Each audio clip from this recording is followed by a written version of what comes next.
प्रणाम आप सभी को। आज मैं फेस वीडियो नहीं बना रहा हूँ। आज मैं वॉइस द्वारा ही आपको इस मंत्र की जानकारी दूंगा। आपने टाइटल पढ़ा ही है कि इस शब्द से जो है कोई भी तंत्र मंत्र या किया कराया किसी के ऊपर भी किया होगा, या भूत प्रेत या देवी देवता से भी किसी को परेशानी दे रहा होगा, तो वो सब पलट जाएगा करवाने वाले के ऊपर। लेकिन पहले ध्यान दीजिएगा कि आप अपनी सुरक्षा कर पा रहे हैं कि नहीं कर पा रहे हैं।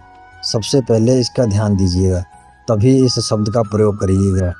अगर आपने इस शब्द का पहले प्रयोग कर दिया और अपनी सुरक्षा करना नहीं किया है, तो समझ लीजिए अगर कहीं उसने भी उधर से पलट दिया तो आप तो अपने जीवन से हाथ धो बैठेंगे। ये सत्य है और ये ग्रामीण विद्या का एक शब्द है। मुझे किसी सज्जन से प्राप्त हुआ था, ये गांव देहात में, तो उसी को मैं आपको दे रहा हूँ। तो इसका प्रयोग करने से पहले फिर मैं कहूँगा कि अपनी सुरक्षा ज़रूर कर लीजिएगा, तभी इसका प्रयोग करिएगा। नहीं तो वो शब्द अगर पलट के आएगा तो वो जिसके ऊपर पहले किया हुआ है उसके ऊपर नहीं, आपके ऊपर आएगा, जो कि उसको पलट रहा है। तो तभी करिएगा।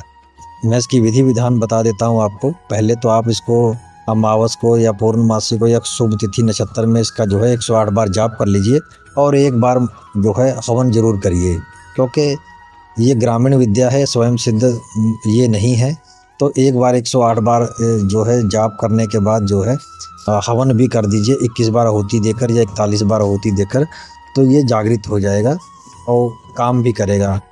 इसलिए मैं कहूँगा कि विधि विधान से करेंगे तो आपको 100% सफलता देखने को मिलेगी। और आपका ऑरा पावर अगर सही है, ठीक ठाक है, तो समझ लीजिए कि एक ही बार में काम हो जाएगा। अगर नहीं है तो फिर थोड़ी सी दिक्कत आएगी। अब आपको करना क्या है, जिसके ऊपर भी तंत्र मंत्र का प्रभाव है या किए कराए का असर है, आपको लगता है, आपने चेक किया है, तो आप उसको अपने सामने बैठाइए और सुबह एक बार झाड़ा दीजिए।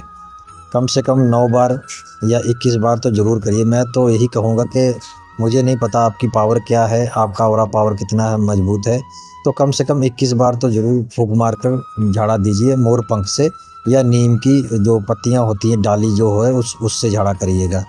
इन दोनों से आपको जो है झाड़ा करना है। किसी एक भी चीज़ को ले लीजिएगा। हो सके तो 2 टाइम करिएगा, नहीं तो 1 टाइम तो ज़रूरी है। और 9 दिन तक जो है नागा नहीं पड़ना चाहिए। 9 दिन तक नागा नहीं करना है आपको, ये आप ज़रूर ध्यान रखिएगा। और इसी शब्द से जो है आपको जल भी अभिमंत्रित करके देना है, सुबह शाम पीने के लिए और नहाने के लिए भी। उसी में से थोड़ा सा एक ढक्कन बाल्टी में डालकर नहा लें। तो ये आपको जो है 6-7 दिन के अंदर प्रभाव आपको देखने को मिलेगा कि जैसे जैसे असर उधर को जा रहा है तो समझ लीजिए इधर ये ठीक हो रहा है। तो ये आपको देखने को मिलेगा।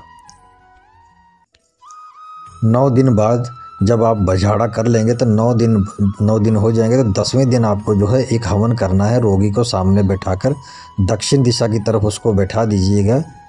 तो और जो धुआं है उसकी तरफ जाना चाहिए। अगर नहीं जा रहा है धुआं, हवा का रुख दूसरी तरफ है, तो किसी एक आदमी को बोलिएगा जब आप आहुति दे रहे हैं तो उसका धुआं जो है किसी पंखी से या किसी चीज़ से जो है धुएं को उसकी तरफ को मोड़ दें। तो लहराएंगे हवा में किसी चीज़ को कपड़े द्वारा, तो धुआं उसके शरीर को लगेगा। तो ये ज़रूर करना है आपको। उसमें भी आप 41 बार आहुति ज़रूर दीजिएगा।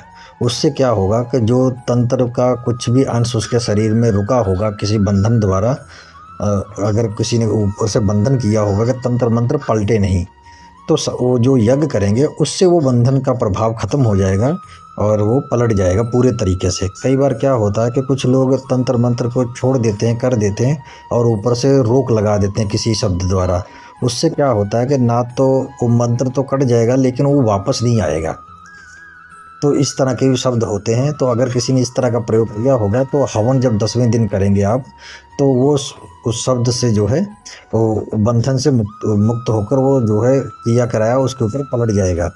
तो ये ज़रूर ध्यान रखिएगा। और जब भी उसकी सुरक्षा करनी है इसी शब्द से, तो अंगूठे से और ऊपर माथे तक उसका धागा नाप लीजिएगा और उसको 9 बार जो है उसको मोड़ दीजिएगा।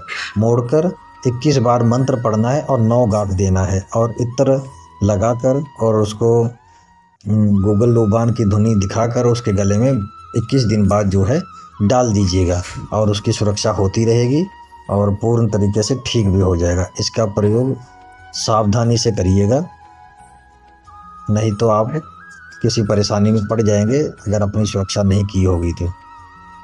आज्ञा दीजिए, फिर मिलूंगा किसी नए प्रयोग की जानकारी के साथ। तब तक के लिए नमस्कार।